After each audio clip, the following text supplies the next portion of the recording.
오늘은 그동안 댓글에 질문 주셨던 내용 한 번에 갑니다. 가장 질문이 많았던 내용들은 저번 영상과 저저번 영상에서 제가 다 말씀을 드렸고, 이제 중복되지 않았던 질문들에 관한 답변을 한번 드려볼게요. 먼저 북부 여성과 남부 여성의 차이, 베트남 북부 여성과 베트남 남부 여성의 차이를 물어보신 분이 계신데, 일단 처음에 짚고 넘어가야 되는 사실은 한국은 단일 민족이라고 하잖아요. 물론 이제는 수치상 단일 민족이 아니지만 베트남도 얼핏 생각하면 단일 민족 같이 보이지만 정말 많은 소수 민족들이 있습니다. 베트남 내에서도 한마디로 사파의 몽족 이런 식으로 우리가 알고 있는 소수 민족들이 있잖아요. 그런데 그런 분들 말고도 소수 민족이 굉장히 많습니다. 뭐 외모적인 차이를 보이는 분들도 있고, 그 다음에 당연히 문화적인 차이를 보이는 분들도 있고, 어쨌건 그렇다. 그래서 베트남 북부 여성과 남부 여성은 외모적으로 사실상 다를 수밖에 없습니다. 지금은 많이 섞였지만 외모적으로 당연히 다를 수밖에 없어요. 우스갯소리 반, 그 다음에 제 경험 반. 북부 여성이 훨씬 이쁩니다.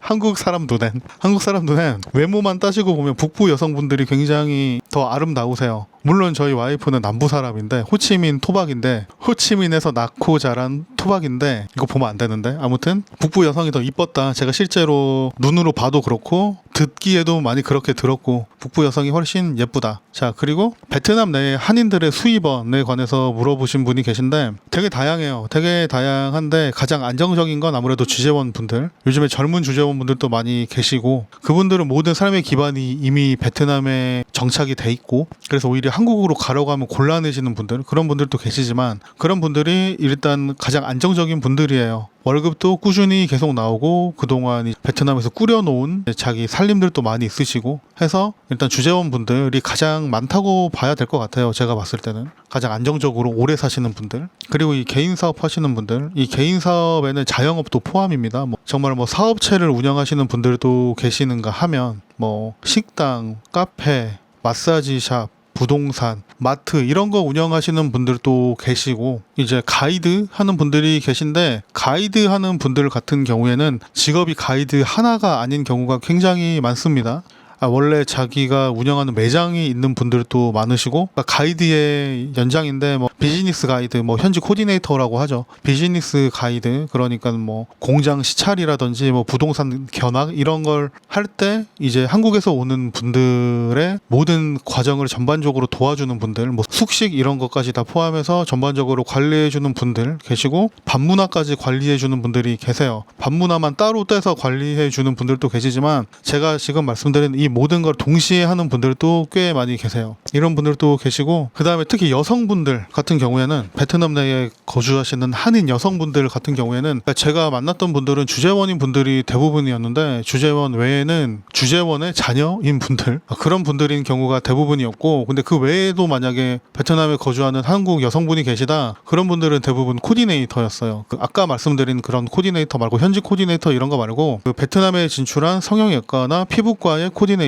분들도 몇 분 계셨고, 제가 아는 분이 몇 분 계셨고, 그 다음에 이제 그냥 백수인 분들, 그냥 나 몇 달 살러 왔다, 몇 달 살면서 여기서 생활하면서 연애도 하고 운 좋으면 결혼까지 하고 싶다 해서 와 계신 이제 백수인 분들, 그 다음에 유학생도 꽤 있습니다. 생각보다 베트남으로 누가 유학을 가냐라고 생각을 하실 수도 있는데, 베트남에 유학 온 사람들도 있어요. 은근히 없지는 않아요. 호치민 대학에서 어학당 다니면서 그 어학당 이수하고 호치민 대학에 입학을 해서 거기서 이제 정규 과정을 거치는 이런 분들이 없는 게 아니에요. 있어요. 유학생도 있고, 그 다음에 좀 드문 케이스지만 존재 자체는 확실한, 제가 실제로 만나본 불법 사업에 손을 뻗고 계신 분들, 토토 아니면 보이스피싱 이런 걸 직접 운영하는 사람은 제가 본 적이 없지만, 제가 실제로 만나본 사람 중에 토토 사이트를 만들어서 납품하는 사람도 있었고, 그 다음에 보이스피싱 필요한 프로그램이라든지 어플 같은 거를 짜서 납품하는 사람도 있었고, 또 보이스피싱 할 때 필요한 이제 현혹용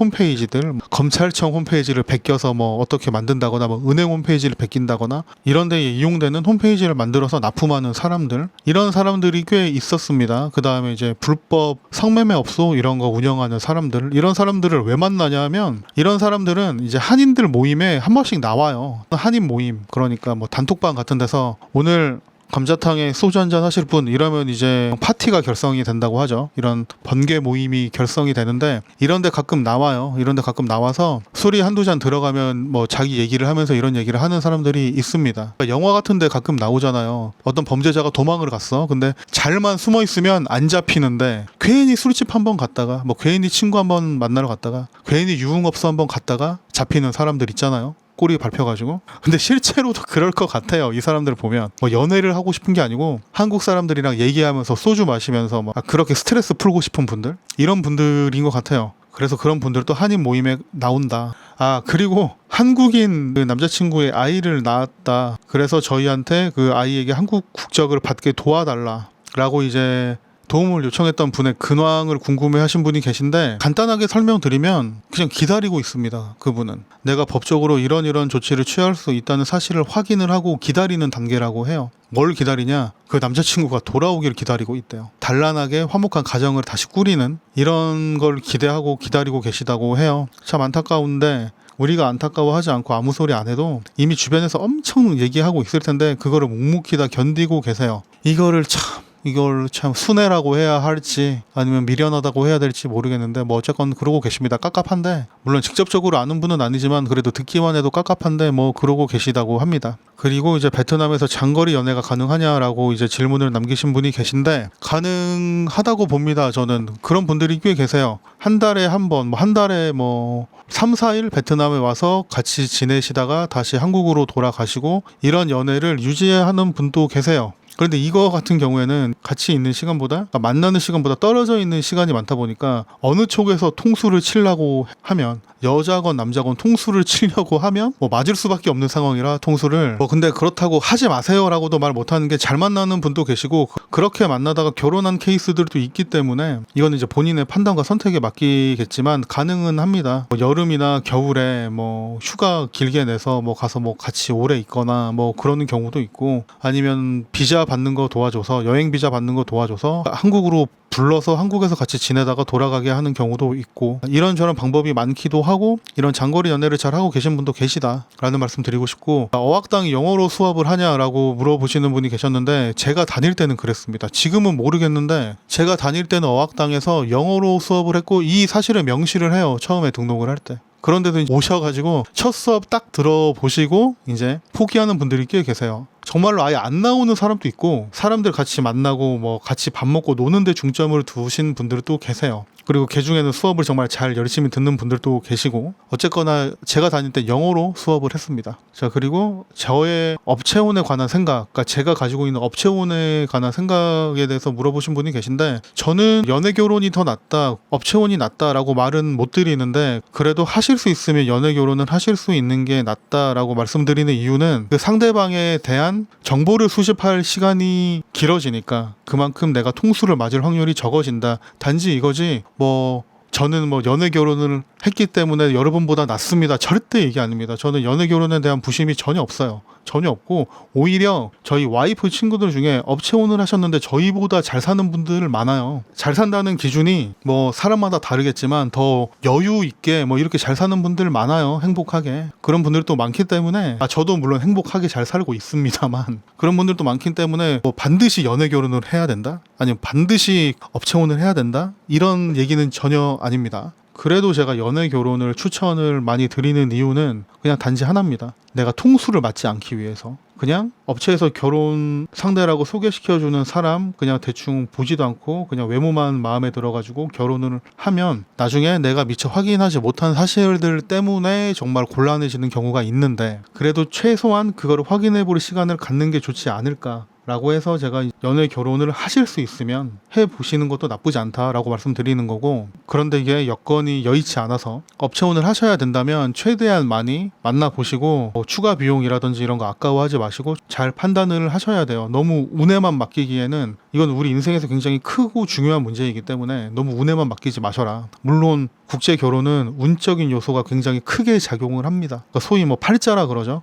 이런 게 굉장히 크게 작용을 하지만 그러니까 사전에 확인하고 방지할 수 있는 요소들은 미연에 방지하는 게 좋다라고 말씀을 드리는 겁니다. 자, 그리고 국제 결혼에서 남자의 뭐 나이나 외모, 재력에 대한 우선순위에 관해서 물어보신 분이 계신데요. 이건 사실 사람마다 달라요. 그러니까 한국 여성분들도 그렇잖아요. 얼굴이 우선인 사람들, 뭐 재력이 우선인 사람들, 그러니까 능력이 우선인 사람들. 그런데 대부분 보면 제 주변에 업체 혼을 통해서 국제 결혼을 하신 형님들 보면, 그러니까 저희 와이프 친구의 그 남편이신 그 형님 분들을 보면 외모가 그렇게 뛰어난 분은 많이 안 계십니다. 아, 볼 건데 이거 아무래도 그 형님들이 이거 영상 보실 텐데, 아, 이렇게 해야겠다. 한 분 빼놓고는 외모가 그렇게 뛰어나신 분은 아니에요. 그럼 다들 이렇게 얘기하면 그 한 명이 다들 나라고 생각하겠지. 예, 이렇게 넘어갈게요. 한 분 빼고는 외모가 그렇게 특출나신 분이 안 계세요. 외모가 매력의 요소로 작용하는 분들이 안 계세요. 한 분 빼고는. 그런데 다들 화목하게 잘 사는 분들이 대부분이거든요. 근데 그런 분들 사실 재력이 받쳐줘서 그래요. 이런 말씀 많이 하죠. 부부싸움의 이유 중에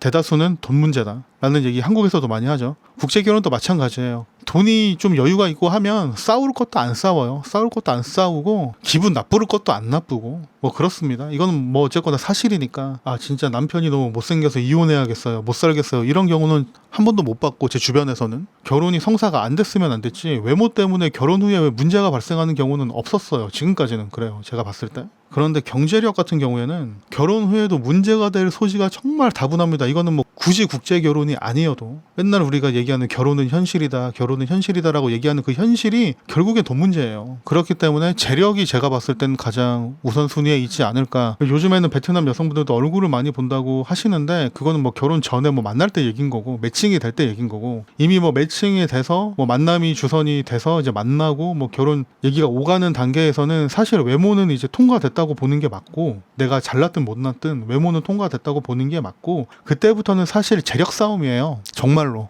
그때부터는 재력 싸움입니다. 재력이 우선이다. 제가 생각했을 때는 가장 우선이다. 연애를 시작할 때 그때는 이제 나이 어리고 뭐 젊고 잘생기고 이게 우위에 있을진 모르겠으나, 우리가 뭐 솔직히 뭐 못생겼다고 업체에서 매칭이 안 되는 경우는 없거든요. 만약에 업체혼을 하신다고 하면, 업체혼을 하신다고 했을 때 물론 잘생기고 돈 많으면 좋겠지. 그 둘 중에 우선순위를 골라보라면 저라면 재력이라고 생각을 할 것 같아요. 뭐 그렇습니다. 물론 다른 생각을 하고 계신 분들도 계시고 다른 경험을 하신 분들도 계시겠지만 제 경험상 저는 이렇게 생각을 합니다. 자, 오늘은 이제 그동안 누적돼 있던 질문들에 대한 답변을 정말 모두 드렸습니다. 하나도 빼지 않고 모두 드렸고, 앞으로도 이런 질문 글들 올려주시면 제가 중복이 많이 되는 질문들 같은 경우에는 제가 한 편의 영상으로 만들 테고, 이렇게 중복이 많이 되진 않지만 그래도 궁금해 하시는 점들, 그 다음에 다른 분들에게 말씀드리면 좋겠다라고 하는 거는 제가 대부분 이렇게 한 영상에 모아서라도 만들 테니까 댓글 많이 달아주시고요. 구독과 좋아요는 정말 제 삶의 큰 활력소가 되기 때문에 잘 부탁드립니다. 오늘도 시청해 주셔서 감사합니다.